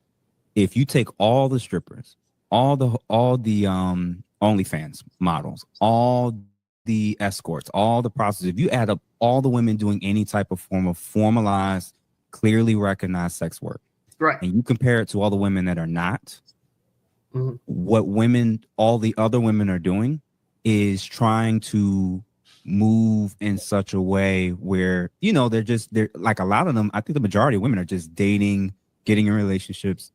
They're trying, of course, there's women that's just doing casual sex. My vantage point is like huge sections of women are just dating and picking wrong. Trying to mate select based on their emotions. I don't think all of them are like trying to be hoes, or all of them are trying to be whores. Like, nah. Now am I to say like no women are? Of course, there's women that just want to identify and live that and are proud of it. I don't think, although it's more common, it's more normal. Nah, I actually still think that there's a lot of women that we end up maybe putting them. I think people are putting them in that bucket. I think when you do the whole all men are this or all women are that, I don't know that that's a real accurate assessment of what's going on. I feel what he's saying. If Pearl said all women want to be 304s, they all trying to be, loose like that. You know what I mean? I hear what he's saying, and I agree with him. I believe that, like you said, there are women out there who are just freaky, right? You got them chicks. You got the chicks that want to flex the best, right? We got these girls right here that Cisco talks about, bro. Like Frisco kids. Frisco, I say. You know what I have to tell them, say? Big up my girl on the side, cause of them flex the best. You got them girls who just want to go out there and be freaky. But what I believe it is, I believe that the average woman does not want to be a 304. She doesn't want to be freaky like that. But what happens, she gets into a situation, she's dealing with a top tier guy, she's dealing with a guy that she really wants. She wants to be a part of this dude's world. Right? And then she starts to realize that this guy ain't really feeling her like that. And then all she has to rely on is her sexuality. She wants him so bad that she believes that, you know what, if I go ahead and give him this Foxy Brown, I go ahead and put this on him, he gonna be in love with me. And then all that happens is she gave him exactly what he wanted. It's a top tier guy. You're on your third date. The 3-day rule is in effect. She realized like this dude's got his phone out. He's setting other stuff up. He's kind of not halfway listening to you. You still got the dinner at the nice place. You still got to ride in the G-Wagon. You got to ride in the Aston Martin or whatever. You still got to go meet some celebrities. You around top tier guys. and you're thinking like, I still want a part of this. I want to be a part of this. I'm going to have to smash him. I'm going to go ahead and give him this Foxy Brown, and he going to be in love with me and da-da-da. You were out either way. You look better not giving him the sex, and he's going to have respect for you. Maybe when he circles the block, maybe he'll see you in a different light. But most women, they fall for it. They're like, nope, I'm going to revert to it. And that's what she's seeing. She's bombarded with sexual innuendos, and she's bombarded with, you know, the movies. It's in the movies. It's online. It's everywhere. It's in the videos. She's like, I'm just going to have to give him this. And she's already wearing the sexy underwear anyway. It's already on her mind. She's ready to do it anyway. And she's sitting there like, man, this guy's got me dinner in the nicest place in town. He just dropped $300 on me just for my meal alone plus his meal. And we riding around, and yeah, she's going to go ahead and get it to you. You're dealing with a dude who's mastered his game. He know what he's doing. Right? But that's not going to get you in. And I think that's the thing. I think the women just fall for the herd is doing it. Right? Monkey see, monkey do. Monkey gets bent over too. Like, he's going to just sit over there and smack it. You know what I'm saying? I think that's what happens. So it's not to say that they're 3 or 4. It's not to say that they want to be hoes. But they're trying to hold on to something that they just don't qualify for. And that's it. That's their last weapon. That's the last card they have to play. I'm going to go ahead and play this. I'm going to throw that Foxy Brown out here. And he's going to smack it. And he's going to move on. Or he can put you in a rotation. Either way, you haven't locked him down.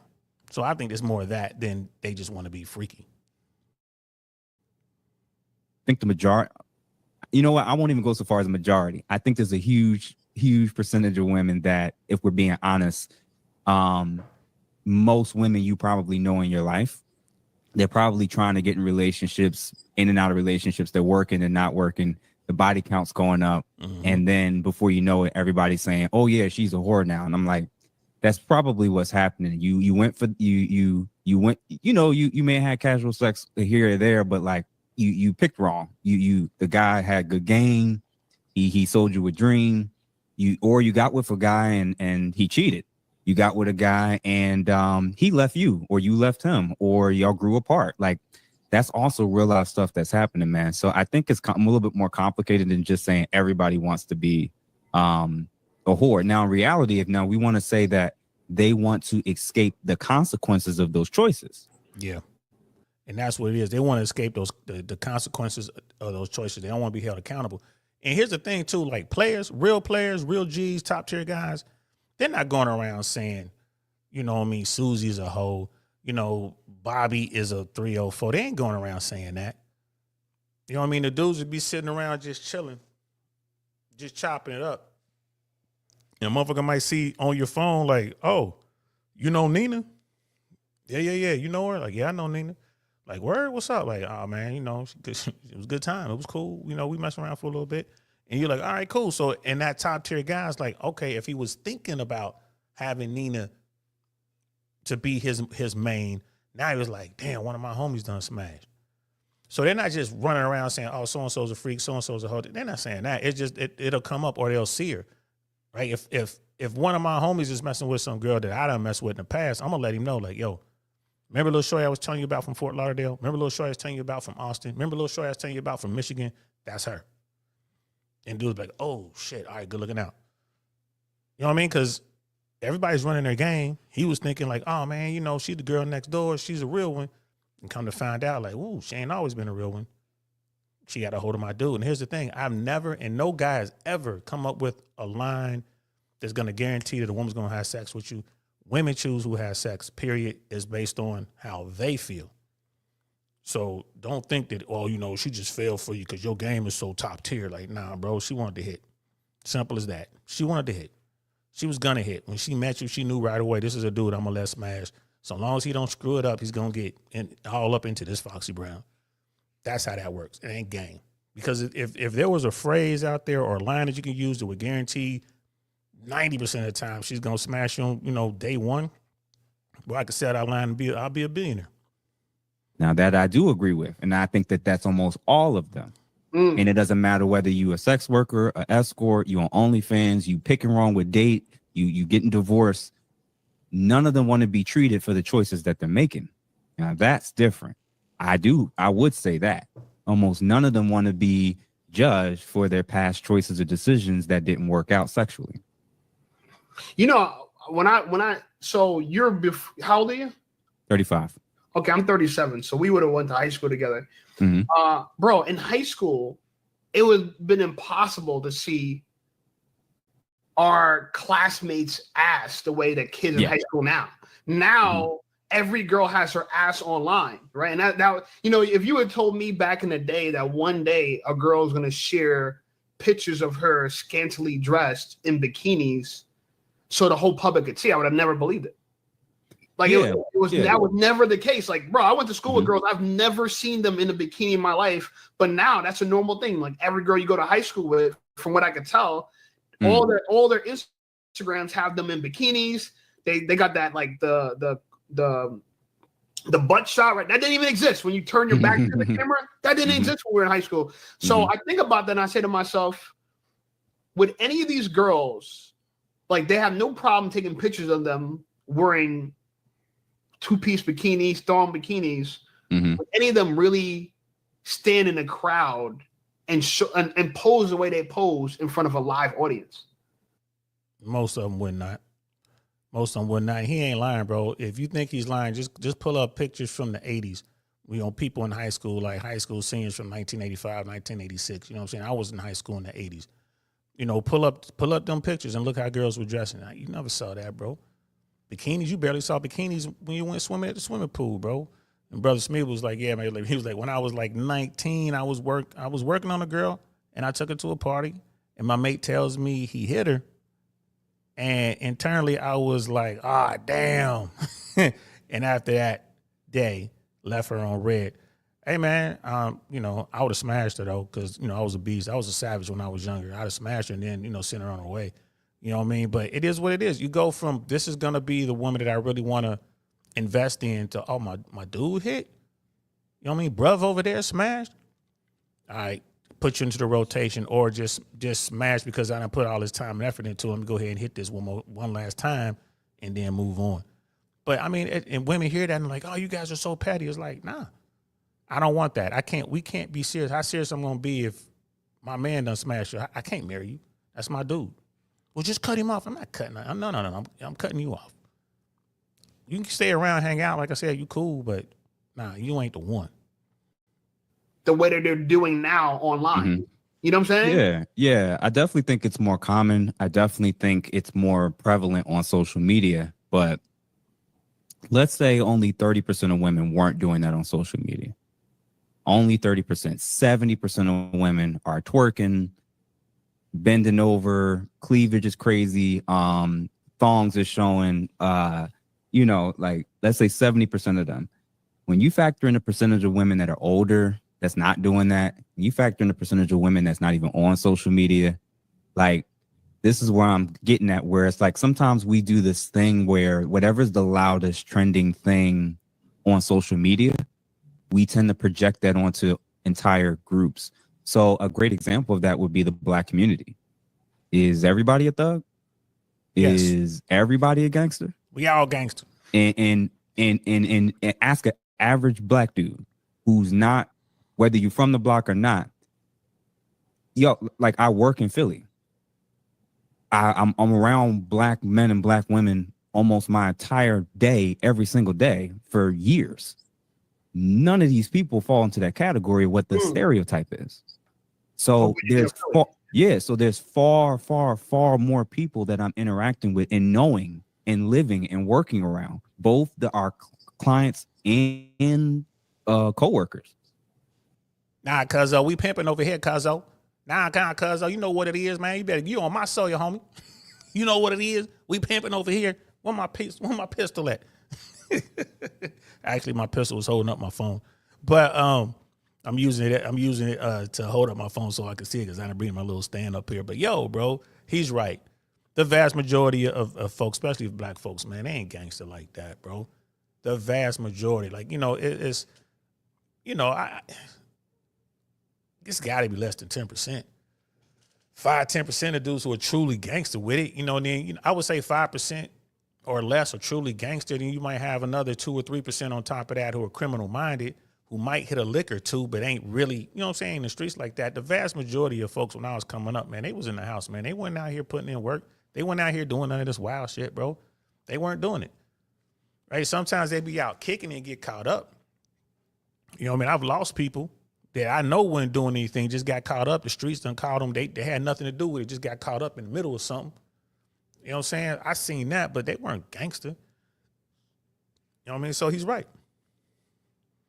Most of us ain't gangster. And just like most of these women, they ain't 304s. They just getting caught up in this sexual marketplace. They getting caught up with, you know, social media and women are just, I mean, women complain about being sexualized, but they sexualize themselves. Like, it's insane. It's insane.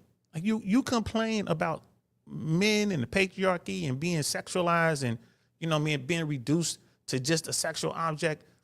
But it's like they call me shapeset and you come outside and I can see your butthole. I can see your whole butthole. I can see all of you. You got your butt cheeks cut out in your pants. I can see your butt cheeks. You're wearing see-through clothes. And I can see everything. I can see the nipple piercings and I can see the Foxy Brown. You ain't even trying to cover it up. See-through clothes. And then you gonna tell me that I sexualize you? Stop it. Almost nobody I know is like this. Now, there's exceptions to the rule, but like for every one person that's like that, there's 10, 12 that's not. So that's where I'm kind of at where it's like, yeah, there's definitely a noticeable normalized trend in regards to more recreational sex. People being able to date more freely. Women's body counts being higher than it was 10 years, 20 years, 30 years ago. Absolutely. You'd be a fool to deny that. But I think sometimes like our image of the global, the people around the world that are not Black, whose perception of what Black Americans is like is based off of social media. And then when they get here and they realize the rough parts of the urban areas are an accurate representation of all Black people. Is all the Black men that's in prison a representation of the millions that are not in prison? No, that's a good point. That's a good point. But I won't lie. I mean, I want to talk about dating apps with you too, because that's a phenomenon that it's going to be like the new, when it comes to like having game, the new skill is going to be knowing how to build a profile and message girls online, right? Like, that's going to be the norm now because they. And guess who said that first before anybody? But the first place I ever heard that was on the Fresh and Fit podcast. That's when they offered that DMs on demand course. And I used to tell folks like, look, bro, I don't know what they charging for DMs on demand, but you might want to jump on that. And now Michael Certain is talking about it. You know, all these other people are talking about it. Like your social media profile is you, which is crazy. That's how people think right now, man. Like your social media profile is you, man. That's insane. Like, that's not me. That's social media. And then people jump on my I Really Want to Know podcast Instagram. That's not even I got a private Instagram. It's not public. That's where my people at. That's me. So when you see that, it just shows you how much the world has changed. And you know, it's a constant change. We're not going to land here. We're not going to be stuck here. It's not going to. That's crazy. That's a representation of you. That's you on steroids. That's your version of your game. If you're doing social media, I think you should have two. You should have a private social media account. You should have a public one, and your public one should align with your game.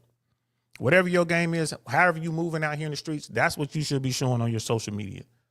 And then you have your real social media with just like your family and your friends on there that, you know, you kind of let your hair down, like that's behind the wall. But, you know, it's just kind of crazy, bro. You know, it's like, you know, once the business is sold, I'm working on my socials full tilt. And you have to, bro. You have to. The first thing people do is they look you up. They get your name or whatever. They look you up and they're like, hey, is this you? Yeah. I've had people looking me up on Facebook. I got a Facebook profile, man. I never check that thing. But at some point, I'm going to have to go on Facebook, change that up, you know, because I want to start broadcasting this on Facebook. But Facebook is where the people I went to school with, like, that's a whole nother world over there. But eventually I'm going to have to get on Facebook. I'm going to have to clean that up. I've already started working on Instagram. I've changed a bunch of stuff on Instagram, and I'm cautious as to what I post. But it's crazy, but that's where we are right now. That's how the world works, man. You're going to Your social media presence is going to be, that is your representation to the world. Like that's what you're projecting to the world. And like I said, that should align with your game or whatever it is you're trying to do. If your game is real estate, if your game is consultation, if your game is whatever, MMA, basketball, whatever your thing, if you coaching, whatever, that's what it should align with. Say 50% of people or more couples are formed online. Yeah. Right. So, I won't lie, bro. I've met women who say like their body count. I met a girl, she was 19 years old, and she bragged to me that her body count was only 19. Oh, wow. Oh my God. And I looked at her, I said, only 19? It's real. Cooked. I said, only 19? She's like, yeah, that's way smaller than my friends. My friends are in the 20s, like the late 20s. And I'm just like, girl's 19 years old. She already has a body for every year she existed. Yeah. So, and that's being conservative, right? Like clearly she did more than one body in a year, and she wasn't sleeping around since she was, right, when she was born. So, but I say that to say that I think the definition of hoe is changing. That's fair. So what is not a hoe nowadays would have definitely been a hoe back in our day. Yeah. Yeah, I can understand that. Like for her to say 19 is not a big number was just like, I dated a girl in high school. She told me her body count was 10. And I was like, I got the whore. You know what I'm saying? Like that's what I thought. So, and also like the amount of women that have OnlyFans. Oh, it's a lot. There's like a lot, right? So yeah, but they're not making money. Fellas, stop asking women what their body count is. They're not going to tell you the truth. Even if you get a number like 19 or 10 or whatever, that's not, the count is going to be way higher than that. Quit asking. Just sit back and watch how she moves, bro. You will be able to tell. Quit asking. And here's the thing. She's not a virgin, man. So what does it matter, to be honest with you? How can she handle her business? Can she keep her business locked away in the closet like it's supposed to be, like a grown-up? And if she can, cool. Can she handle herself? Can she not embarrass you? Like, is she an asset in that sense? If that's the case, yeah. But here's the thing, bro. Every woman you're going to meet is going to have a higher body count than you. Just unless you're a top tier dude, every woman you're going to meet is going to have more bodies than you, period. Period. And if that's what you're worried about in today's world, bro, I don't know what to tell you. And if you think, well, I'm going to go to Thailand, I'm going to go to the Philippines, I'm going to go to Brazil, I'm going to go to Colombia, what do you think their body counts are?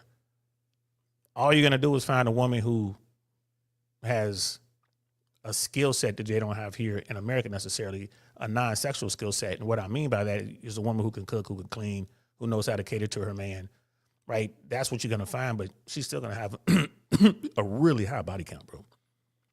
So quit asking. That's my advice. Quit asking. Do your due diligence, do your vetting. Understand she's going to have some bodies, bro. And you just want the woman who doesn't present like she has 50 to 300 bodies or whatever. But quit asking that question, guys. You're never going to get the real answer. And I ain't going to lie to you, it makes you look silly. You should be able to figure that out. You should be able to figure out her body count to within plus or minus 3, just by the way she acts, bro. I think we're in a weird place where you're right. Like, is it a misrepresentation? Is it everybody? No.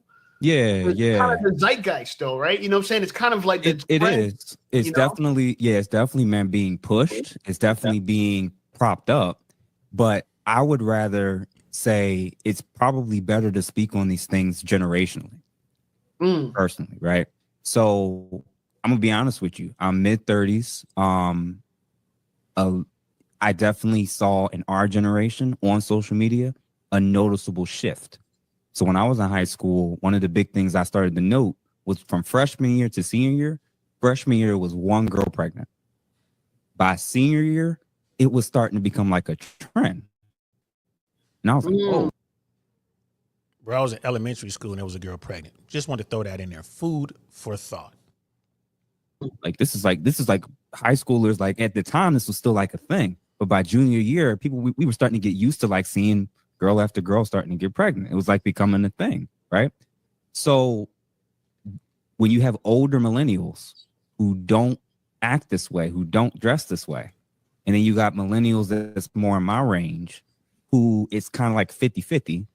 And then by the time you get to Gen Z, you might be right that it's like 80% of them is kind of moving like this. When we say all women, you have to factor in more than just Gen Z and the youngest millennials. Hey, man.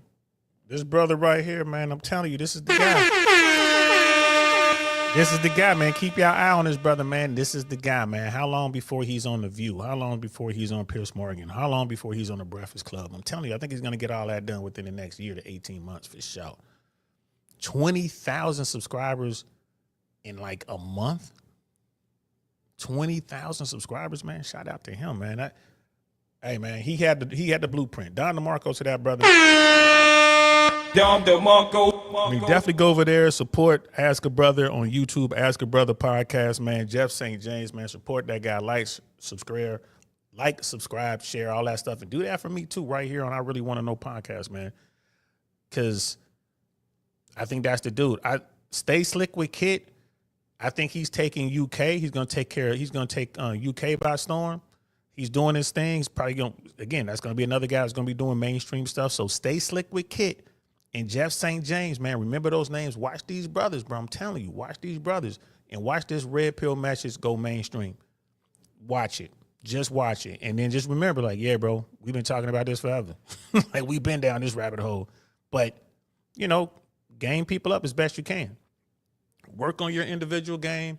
Work on your social game as well, bro. Figure this stuff out, man. Have a plan. Because if you don't have a plan, you're going to get ran over, bro. Someone's going to crack your face wide open. And guess what? It's your fault. Y'all know how this game is, bro. Y'all know how these people are moving out here, right? So, and the dudes who are blue pill, there's a lot of blue pill dudes out there. They're going to stay blue pill. But, you know, for the rest of the guys, like for your bottom 80 dudes, for your invisible guys, you know what I'm saying? Go ahead and take this information, take this red pill knowledge, and become the best version of yourself. Get to the finish line, bro. There's going to be plenty of women there, bro. Plenty of women, man, because women ain't trying to build with nobody these days, man. They wait at the finish line and they smash the winners. I hope y'all enjoyed this, man. Thanks for rocking out with me on another late night. You know, I ain't lit, Saint, but I did have a drink. I did have a little tequila. I appreciate y'all, man. Thanks for rocking out with me. We're going to keep doing this. I should be on tomorrow, definitely by Monday. I'm going to try to do something tomorrow, but tomorrow is a busy day. And then like Saturday, we'll see rolling into Sunday. It picks up again, but I will definitely be back by Monday. I want to talk about that big rock that's headed our way, bro. And I'm talking about 3I Atlas, right? 3 interstellar Atlas. Is it a big rock? Is it a comet, or is it some sort of probe that maybe was built by intelligence? Talking about aliens, y'all. So we're going to talk about that definitely on Monday. If I don't see y'all before then, man, take care, be safe. I'm DL Saint. This is I Really Want to Know podcast, man. I'm going to holler at y'all later. Peace. Nothing like I've ever seen. It's just a thing of beauty.